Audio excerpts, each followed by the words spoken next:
Hi Trish, I put together this video for you and just to say that I hope you have a lovely walk on the Norfolk Coast Path from King's Lynn to Cromer. King's Lynn is a really pretty town, or the historic quarter of King's Lynn is very pretty. It was very important during the Hanseatic period as it was a really, really important port. And this behind me is the Custom House where they obviously took the Jews. And this is another historic building in King's Lynn, which I think is probably the oldest building in the town. You'll be walking past this building, which is the Guildhall. I find this fascinating, this brickwork, amazing. And that's also opposite the Minster. The walk I've devised for you from King's Lynn to Hunstanton takes you through Castle Rising village, a very pretty flintstone village. But the castle would require a little detour. Just it's on the edge of Castle Rising. So if you've got the energy, it's well worth going to have a look at it. You do have to pay to go into the actual grounds of it, but it's pretty spectacular. But if you don't want to do that, then there is a pub and a tea room in Castle Rising as well. The path then takes you onto the Sandringham estate. You won't actually see the house unless you physically stop and pay to go into the grounds and the house. But there is a visitor centre there, which you can just come off the path and have a cup of tea, cup of coffee or something there. And then the path goes into Dersingham, where you'll be staying the night, and then from Dersingham it takes you across the open countryside to the coast to Snettisham, and here you hit the RSPB Snettisham site, which you can see behind me here. You turn right and then you walk all the way up to Hunstanton. And this is Hunstanton. If you have time, it's worth going down to the beach if the tide is out and having a look at the three-tiered cliffs, because it's quite special to Hunstanton, and it's what all the stone is made out of. It's called Carstone.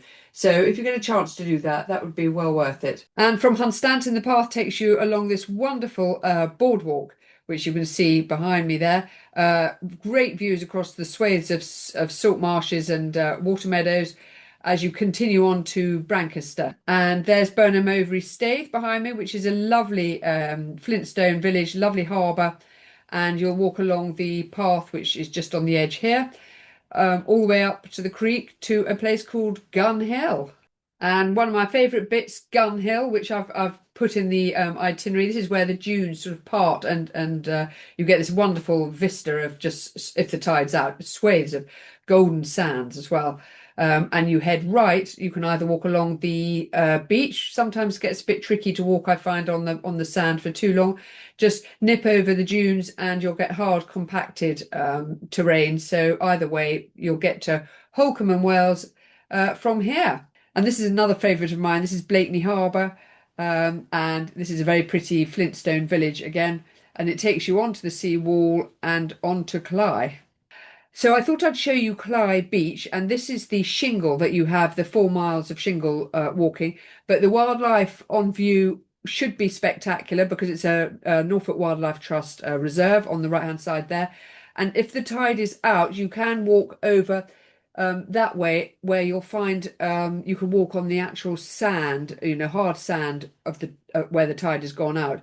But you might not see it because there's probably a ridge of shingle, and you can walk along that. But I thought I'd show. I'm sorry, I think the photo might be a little bit blurred, but that might give you a good idea of what I'm talking about when I say you've got 4 miles of shingle. But some of it is shingle, and you get odd patches where it's just hard terrain.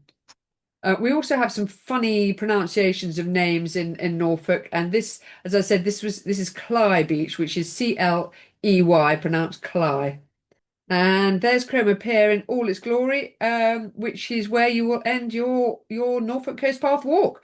The pier's had a few accidents over the years, I think, so there've been a few piers that have been built.